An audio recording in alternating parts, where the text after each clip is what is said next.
আমাক কৈছে যে নহয় চৰকাৰে যদি ভাবে তেতিয়াহ'লে জুবিনক পোষ্টমৰ্টেম কৰক, মোৰ কোনো আপত্তি নাই।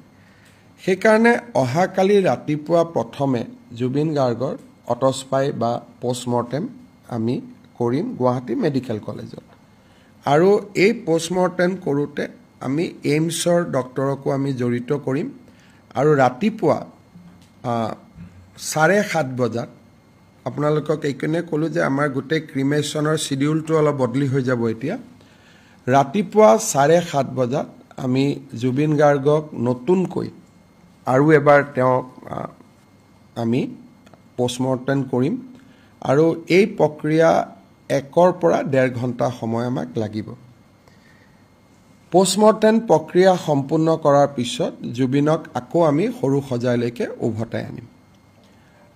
আৰু সৰু সজাইৰ পৰা আনুমানিক মই ভাবোঁ যে 9:30 বজা মানতহে এতিয়া আমি বা 10 বাজিব 9:30 10 বজাতহে আমি জুবিনক অন্তিম যাত্ৰাৰ বাবে আমি লৈ যাব পাৰিম।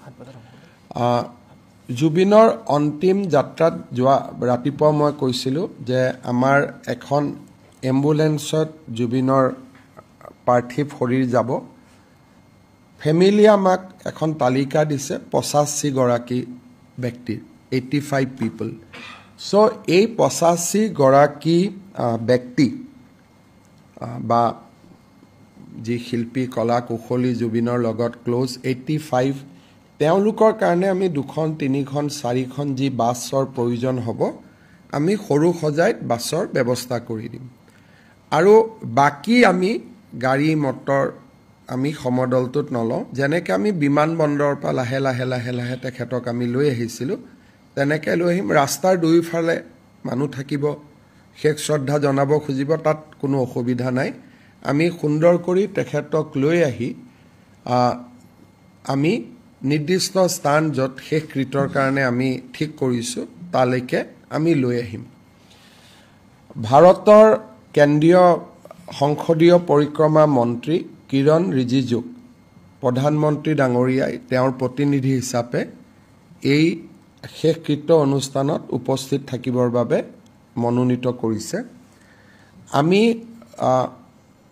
কেইগৰাকীমান ব্যক্তিক মাত্ৰ এই অনুষ্ঠানত অফিচিয়েলি আমি নিমন্ত্ৰণ কৰিম। অসমৰ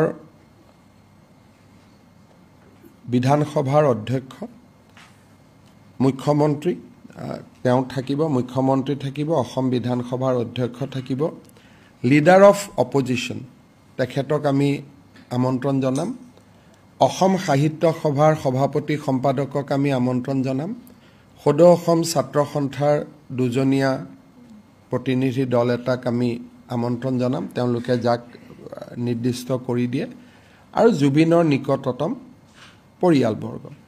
মেঘালয়ৰ উপ মুখ্যমন্ত্ৰীকে ধৰি মন্ত্ৰীসভাৰ তেওঁলোকৰ ডেলিগেশ্যন এটা আহিব। আৰু কেন্দ্ৰীয় মন্ত্ৰী সৰ্বানন্দ সোণোৱালো অনুষ্ঠানত উপস্থিত থাকিব। শেষ সন্মান এই ব্যক্তিসকলে অসমৰ ৰাইজৰ হৈ বা ভাৰতবৰ্ষৰ ৰাইজৰ হৈ জনাব। জুবিন গাৰ্গৰ পৰিয়ালে তেওঁলোকক বিদায় দিব। বাকী আমি যিটো ফিল্ম ফেটাৰ্নিটিৰ অনুষ্ঠান আছে তেওঁলোকৰ পৰাও এজন প্ৰতিনিধিক আমি বিচাৰিম। তাৰ বাদে আমি বাকী কোনো VVIP বা VIPক আমি নিমন্ত্ৰণ জনোৱা নাই। কোনোবা আহিলেও সাধাৰণ জনতাৰ লগতে তেখেতসকলো থাকিব লাগিব। আনকি আমাৰ মন্ত্ৰীসভাৰ সদস্য বিমল বৰা, কেশৱ মহন্ত, ৰণোজ পেগু দায়িত্বত থাকিব। বাকী সকলেও যোনে যেনেকৈ আগতে গৈ চকীত বহিব পাৰে তেনেকৈ বহিব। আমি কাৰো কাৰণে মন্ত্ৰী বিধায়ক কাৰো কাৰণে আমি বিশেষ ব্যৱস্থা আমি নকৰোঁ। শেষকৃত্য সম্পন্ন হৈ যোৱাৰ লগে লগে তেওঁৰ যিটো অস্থি বুলি কয়, অস্থি আমি লগে লগে পৰিয়ালক আমি হেণ্ড অভাৰ কৰি দিম। আৰু ভস্ম সাংস্কৃতিক পৰিক্ৰমা বিভাগে লগে লগে সংগ্ৰহ কৰিব আৰু তাক আমি ৰাখিম। আৰু যিটো জাগাত বা যিটো স্থানত তেওঁৰ শেষকৃত্য কৰা হ'ব লগে লগে আমি ৱাল দি তাক বন্ধ কৰি দিম, যাতে জন্তু বা আন চৰাই চিৰিকটিয়ে জাগাটোত অসুবিধা কৰিব নোৱাৰে। আৰু আমি আশা কৰোঁ যে নিবিদা আদি হৈ যোৱাৰ পিছত 10 বা 12 দিনৰ ভিতৰত আমি বাউণ্ডৰী ৱালৰ কামো আৰম্ভ কৰি দিব পাৰিম।